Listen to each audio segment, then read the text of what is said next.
Welcome to The Stack, the almost weekly web show where we talk all things magic. I'm Matt, and today we're taking a look at the second wave of Khans of Tarkir spoilers. We've only got about 4 spoilers today, so this is going to be a pretty short video. First up, we have our new supreme verdict. End Hostilities is 5 mana for a sorcery that says destroy all creatures and all permanents attached to creatures. As someone who enjoys monster-based decks, board wipes are not my favorite thing, so having it cost 5 mana rather than 4 mana is a welcome change in my book. And the fact that it destroys all permanents attached to creatures in addition to destroying the creatures themselves is pretty interesting. Now it's possible this is just Theros hate for things like bestow creatures like Boon Satyr and Night Howler and stuff like that, but those don't really see a ton of play, so I'm leaning more towards the angle that this is a sign of things to come in the rest of the set. A lot of people were speculating back when M15 came out that Khans was going to have a lot of artifacts and enchantments and stuff like that, so this could possibly be a hint towards that happening. Howl of the Horde is a 3 mana sorcery spell that says when you cast your next instant or sorcery spell this turn,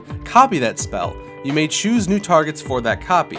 In addition to that, it also has Raid that says if you attack with a creature this turn, when you cast your next instant or sorcery spell, copy that spell an additional time. You may choose new targets for that copy. This card could potentially be insane. I'm not totally sure about its playability in constructed formats, but just the little twinkle in the eye is there. I mean, if you think about it, in a red deck, you can easily attack and then cast this and then cast Lightning Bolt and just deal 9 damage to your opponent for 5 mana. Couple that with the prowess mechanic from the Jeskai clan or even the Jeskai Khan we spoiled yesterday, this could be really crazy. It's gonna take some brewing, but someone could break this card. Sidisi Brood Tyrant is the Khan of the Sultai clan. For 4 mana, we get a 3/3 legendary Naga Shaman that says whenever he enters the battlefield or attacks, put the top 3 cards of your library into your graveyard.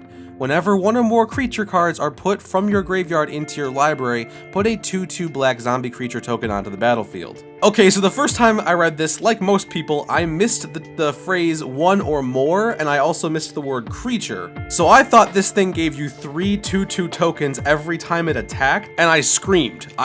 Oh my god, that would be so cool. But then I read the card again and I realized it was a lot more toned down than that. With that said, this is a really awesome card. It synergizes really well with a lot of the new graveyard cards we're getting. It also synergizes really well with the M15 Jace. Remember everyone hated him? Now he has a home. I'm really excited to see what people do with this card. It just seems like a lot of fun to build around. And you better believe people are going to make EDH decks out of this dude. His colors are perfect for what he does. Milling yourself, you can easily get stuff back out of the graveyards in these colors. You can abuse the crap out of his enter the battlefield ability with these colors. He's going to be a ton of fun. The last card we got today was Ivory Tusk Fortress, which was spoiled a while ago, but we got the actual art for it now. Before we had like promo art, I think this is one of the intro deck rares. And it is a 5 mana 5/7 that says untap each creature you control with a +1/+1 counter on it during each other player's untap step. With the Absent mechanic Outlast, this could get pretty good. Surely this will be an absolute bomb in limited, but I don't know if I see it seeing a whole lot of play outside of that. Like I said in yesterday's video, unless we get some more like crazy stuff from the Outlast mechanic, I just don't see it being a very viable option in Standard. And Prophet of Krufix is still a thing. Yeah, it's a smaller body and it's in different colors, but it's the same mana cost and it kind of does what this does, but a lot better. And that's it for today's spoilers, you guys. A few more might come out later tonight, but I'm just gonna put those in tomorrow's video, if anything. Let us know in the comments what you think of today's spoilers. I'm personally really excited for Sidisi Brood Tyrant. I think that is a really interesting card. I love token generators. I love those colors. It's gonna be fun. Please feel free to give us a like down below. Subscribe to the channel if you want to stay up to date on all the newest spoiler information, as well as deck text and gameplay and all that fun stuff. Thank you guys so much for watching, and we'll see you in the next one.